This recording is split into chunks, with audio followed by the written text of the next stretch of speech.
Assalamualaikum warahmatullahi wabarakatuh. Pada kesempatan kali ini saya akan menjelaskan tentang statistik divisi 1 dengan materi distribusi frekuensi. Oke, distribusi frekuensi disusun oleh saya sendiri, Realin Haningkaratri SEMM. Nah, pertama-tama saya akan menjelaskan distribusi frekuensi merupakan metode statistik untuk menyusun data dengan cara membagi nilai-nilai observasi data ke dalam kelas-kelas dengan interval tertentu. Jadi kata kuncinya distribusi frekuensi ini melihat dari interval. Teman-teman bisa lihat di sini, ini ada tabel secara acak. Nanti teman-teman bisa lihat ada batas atas serta batas bawahnya. Lalu merupakan tabel ringkasan data yang menunjukkan frekuensi atau banyak item atau objek pada setiap kelas yang ada. Jadi di sini merupakan tabel ringkasan data. Nah, lanjut ke istilah dalam distribusi frekuensi, di mana ada panjang kelas interval. Panjang kelas interval disebut dengan C atau P. Kita singkat panjang itu P, berarti P ya. Merupakan sejumlah nilai variabel yang ada dalam batasan kelas tertentu. Banyaknya kelas tergantung banyaknya data. Jadi banyaknya kelas tergantung banyaknya data. Interval kelas terdiri dari dua batasan kelas. Ujung bawah disebut batas bawah, ini ya, ujung bawah, dan ujung atas disebut dengan batas atas kelas. Batas kelas bawah nilai terkecil yang berada pada setiap kelas. Nah, ini disebut dengan batas bawah. Ini ya, 30, 40, ini batas bawah sampai 90. Lalu batas kelas atas yaitu nilai terbesar yang berada pada setiap kelas. Nah, yang dari 39 sampai dengan 99. Nah, ini disebut ujung atas kelas pertama. Ini kelas pertama, ini kelas kedua, kelas ketiga, kelas keempat, sampai dan seterusnya. Ini ujung atas, ini ujung bawah. Nah, lalu ada lagi istilah dalam distribusi frekuensi, ada urutan kelas interval, disusun mulai data terkecil terus ke atas sampai nilai data terbesar. Berturut-turut mulai dari atas diberi nama kelas interval pertama, lalu kelas interval kedua, dan selanjutnya sampai dengan interval terakhir. Berarti ini ada 1, 2, 3, 4, 5, 6, 7. Berarti sampai interval ke-7. Terus ada frekuensi F atau N, jumlah atau banyaknya data yang terdapat dalam setiap kelas interval. Nah, misalkan contohnya F2 pada interval pertama, karena ada 30 sampai 39 hanya ada frekuensinya 2. Artinya ada 2 orang mahasiswa yang mendapat nilai ujian paling rendah 30 dan paling tinggi yaitu 39. Lalu ada istilah yang lain yaitu ada rentang atau range, merupakan rentang kelas antara nilai terbesar dikurangi nilai terkecil. Berarti yang tadi ini ya, nilai terbesar 99 kurangi 30, nilai terkecil. Lalu ada titik tengah kelas atau kelas midpoint, diperoleh dengan menjumlahkan batas bawah dan batas atas kelas, kemudian dibagi dua. Berarti batas bawah itu tadi 30 ditambah dengan batas kelas atas, itu 9 dibagi dengan 2. Itu hasilnya adalah titik tengah kelas. Lalu ada panjang interval kelas atau P ya, tadi teman-teman. Berarti ini selisih positif antara tiap dua ujung bawah berurutan, misalnya A min B. Lalu ada batas kelas interval. Jika data dicatat teliti hingga satuan, maka batas bawah kelas setiap intervalnya sama dengan ujung bawah dikurangi 0,5 atau A min 0,5. Lalu kalau yang batas atasnya 0,5 berarti B plus 0,5. Ini ditambah kalau batas atas. Kalau batas bawah A min 0,5, batas atas berarti B plus 0,5. Nanti kita biar lebih paham, saya akan kasih contoh soal, nanti teman-teman bisa belajar dari situ. Lalu ada tanda kelas interval. Untuk setiap kelas interval akan diambil sebuah nilai sebagai wakil dari kelas itu. Berarti interval itu diambil dari wakilnya, wakil dari kelas. Yang digunakan dalam hal ini adalah tanda kelas interval dengan rumus tanda kelas itu sama dengan setengah dikali dengan ujung bawah ditambah dengan ujung atas. Lalu ini ada pedoman nilai ya, misalkan ya, saya ambil contoh yang di pedoman nilai 85P100 itu A, berarti bobotnya ada 4 ya. Terus ada 75 ini 3,5 sampai dan seterusnya E itu 0. Nah, kayak gini teman-teman bisa lihat untuk frekuensi relatif dari kelas dibagi dengan frekuensi total semua kelas dan umumnya dinyatakan dalam persentase. Berarti ini 3, ini untuk frekuensi relatif berarti 3 dibagi dengan 34, hasilnya 0,088 dikali dengan 100%, yaitu 8,8%, kita bulatkan menjadi 9%.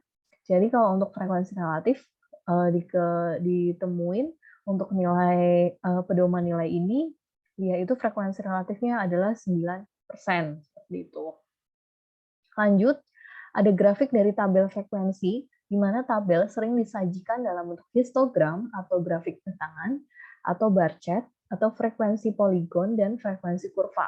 Kalau yang grafik batangan berarti menyajikan data yang bukan merupakan tabel frekuensi, misalnya produk tahunan, jumlah mahasiswa tiap tahun. Terus kalau histogram berarti grafik batangan yang khusus penyajian data yang merupakan tabel distribusi frekuensi. Jadi kalau ini grafik, kalau ini data ya dalam bentuk tabel, kalau ini dalam bentuk grafik. Lalu kalau poligon, grafik garis. Jadi grafik garis yang diperoleh dengan menghubungkan titik tengah dari setiap batang histogram. Jadi ini pakai dari titik tengah dari grafik. Nah, contoh tabel distribusi frekuensi nih ya, teman-teman bisa lihat ada nilainya 3140, 41 sampai ini dan seterusnya. Kita ketahuin ada frekuensinya 2, frekuensinya 41 sampai 50 ada 3, 51 sampai 60 ada 5, dan seterusnya ini diketahui. Nah, ini nih disebut dengan frekuensi atau F. Lalu kalau kelas interval ini ya antara 41 sampai 50 itu kelas interval. Lalu ini nilai itu panjang kelas interval. Ini panjang kelas interval berarti 31, 32, 33, 34, 35, 36, 37, 38, 39, 40. Berarti ada 10 panjangnya. Lalu ada urutan kelas, ini 1, 2, 3, 4, 5, 6, 7. Berarti ada 7 kelas. Ujung bawah berarti yang di sini, deretan ini 81, 91 ini ujung bawah. Ujung atas berarti 90, 100, 80, 70, 60, 50, dan 40. Seperti itu ya teman-teman. Lanjut, untuk membuat tabel distribusi frekuensi, kalau nulis rentang gimana? Berarti data terbesar dikurangi data terkecil caranya. Data terbesar dikurangi data terkecil, itu rentang. Lalu kalau untuk lihat kelas interval gimana, Bu? Berarti pakai rumus ini, banyak kelas sama dengan 1 plus 3,3 log N. Ini nanti teman-teman bisa hitung pakai kalkulator, di mana N adalah banyak data dan nanti hasil akhirnya dinyatakan dalam bilangan bulat. Jadi nanti dibulatkan ya teman-teman kalau untuk kelas interval. Terus tentukan panjang kelas interval. Berarti kalau P, ini tadi kelas interval, ini panjangnya. Berarti rentang dibagi dengan banyak kelas. Berarti rentang ini dibagi dengan banyaknya kelas ini. Terus pilih ujung bawah kelas interval pertama. Kalau pengen tahu kelas interval pertama sebelum kita membuat tabel distribusi berarti bisa digunakan data terkecil atau bisa juga nilai data yang lebih kecil dari data terkecil itu dikurangin atau selisih atau hasil kurang dari panjang kelas yang ditentukan. Berarti nilai yang kecil itu berapa dikurangi dengan si P, hasilnya itu harus harus lebih besar dari si P. Jadi kan harus kurang dari panjang kelas P. Jadi harus kurang dari, berarti di bawahnya nilai P. Jadi misalkan diketahui P-nya 5, terus ininya nilai data yang paling kecilnya 20 dikurangi dengan 5, berarti hasil 15. 15 itu di atas nilai 5P. Berarti itu dia tidak bisa digunakan. Berarti bukan ujung bawah kelas interval. Berarti tidak bisa digunakan karena dia di atas nilai 5. Kayak gitu. Kita langsung masuk aja ya ke soal ya teman-teman biar tidak bingung. Perhatikan nilai statistik untuk 80 orang mahasiswa. Berikut ini adalah tabel distribusi frekuensi. Teman-teman bisa lihat ini sangat berantakan tabelnya, tapi tidak usah takut. Kita tentukan dulu tabel yang paling kecil berapa serta yang paling tinggi berapa. Karena yang ditanyakan itu ada rentang, ada banyaknya kelas interval, ada panjangnya kelas interval dan distribusi frekuensi. Berarti ini ya, karena kan kita mau bikin tabel distribusi. Nah, yang pertama, langkah 1 menentukan angka dari terbesar dan terkecil. Nah, teman-teman, dengan adanya tabel ini, teman-teman jangan bingung, "Aduh, ini pusing banget nih, Bu, gimana cara nentuinnya?" Nah, simpelnya, setiap baris ini teman-teman tentukan yang paling kecil dan yang paling besar. Oh, ada 49, paling kecil 49, yang paling besar 98. Terus ini juga sama, ini yang paling kecil berapa ya? Oh, yang paling kecil ada 80 dan yang paling besar itu ada 93. Terus sampai teman-teman tentukan yang paling kecil yang berapa, yang paling besar berapa di setiap barisnya. Setelah udah, nanti teman-teman bisa ketemu dan bisa diurutkan. Karena kita yang paling penting itu menemukan titik paling kecil 35 ya, dan titik yang paling rendah yaitu titik yang paling tinggi maksud saya yaitu 99. Nah, lalu setelah itu teman-teman masukkan saja langkah yang kedua itu menentukan rentang. Karena tadi kita sudah mengurutkan yang paling kecil berapa setiap barisnya, yang paling gede berapa setiap barisnya, sampai seterusnya. Diketahui yang paling kecil ternyata 35. Dan yang paling besar ternyata 99. Berarti rentangnya yaitu data terbesar dikurangi dengan data terkecil. Hasilnya 99 dikurangi dengan 35 yaitu 64. Berarti rentangnya yaitu 64 ya, teman-teman. Lalu menentukan banyak kelas, berarti tadi rumus yang tadi saya sudah bilang, 1 plus 3,3 log N.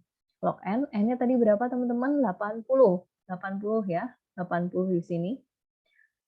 80 kita pakai kalkulator, log 80 berapa? Teman-teman di sini harus punya kalkulator. Ketemulah 1,9031, berarti 1 plus ini dikali ini 6,28. Hasilnya 7,28. Kelas interval kita bulatkan 7 ya, karena kan sudah dibahas ya, di sini dinyatakan dalam bilangan bulat interval. Jadi saya membulatkannya ke lebih rendah, yaitu 7,28, seperti itu.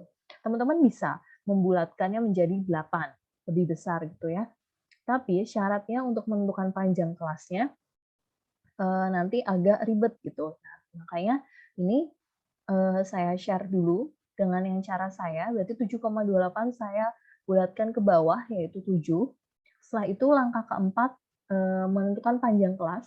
Panjang kelas berarti tentang ini, 64 dibagi banyak kelas 7, yaitu 9, atau dapat dijadikan P sama dengan 10. Kok 10, Bu? Kenapa? Kenapa ya? Ayo. Nah, jadi kenapa saya bulatkan ini jadi 10? Karena ini yang tadi saya bilang, saya bulatkan ini ke bawah. Kalau saya bulatkan ini ke bawah, maka teman-teman membulatkan P-nya itu ke atas. Tapi ketika teman-teman menggunakan kelas intervalnya 8, berarti teman-teman menggunakan panjangnya yaitu 9. Seperti itu. Nah, terus setelah itu pilih ujung bawah interval pertama, ambil data terkecil. Berarti pilih tadi data yang terkecil itu 35 ya, teman-teman sudah dilihat 35. Dari 35 itu panjang kelasnya ada 10. Nah, 10 dan terus angka terbesarnya adalah 99. Saya pilih interval 30. Karena apa? Karena 35 dikurangi 10 hasilnya yaitu 25. Di mana 25 itu 35 dikurangi 10 saya pilih angka 30. Kenapa? Karena 30 dikurangi 10 itu hasilnya 20 ya. Jadi di sini intervalnya kalau bisa harus dikehendaki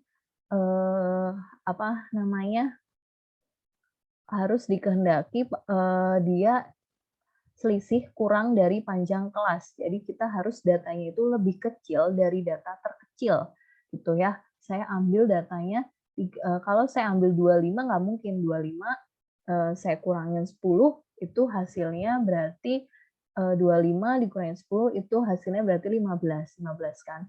Itu hanya kemungkinannya kalau 25 di rentang ini tidak cuma hanya satu. Jadi saya ngambil 30 seperti itu. Nah, terus kalau udah kita bikinlah ini datanya. Kita bikin tabel frekuensinya. Kita range 30 sampai 39. Ini dari mana, Bu? Ini kita karena 10, rentangnya ini 10 ya. 30, 31, 1, 30, 31, 32, 33, 34, 35, 36, 37, 38, 39. Itu ada 10. Nah, ini dapat 2 dari mana, Bu? Nah, 2-nya kita lihat dari sini ya. Tabel ini 35 sampai dengan 39 ternyata hanya ada 2 angka, 35 dan 38. Terus 40 sampai 49, karena 40 tambah 10, Jadi 49, karena 40-nya diikutkan ya teman-teman, 40, 41, 42, 43, 44, sampai dengan 10 itu berarti 49. Ada 3 itu dari mana? Berarti ini ya, antara dari tadi 40 sampai dengan 49 ada 3 yaitu 43, 48, dan 49 seperti itu. Terus sampai seterusnya teman-teman, nanti diurutkan, setelah itu frekuensinya dijumlah harusnya ada 80. Dari sini dipersingkat menjadi seperti ini. Maka tabelnya teman-teman bisa lihat tabel frekuensinya yaitu senilai seperti ini gitu. Nah, lanjut ini ada tugas. Teman-teman bisa lihat sama dikerjakan secara mandiri di rumah ya sebagai latihan soal. Nanti saya bisa minta teman-teman di sini mengumpulkan, tapi saya sudah komitmen untuk mengumpulkannya pada pertemuan ke-7 gitu ya. Jadi nanti teman-teman bisa latihan untuk yang di sini. Oke, itu saja penjelasan dari saya. Apabila ada yang kurang jelas bisa ditanyakan dalam forum grup atau bisa personal ke saya. Terima kasih. Thank you. Assalamualaikum warahmatullahi wabarakatuh.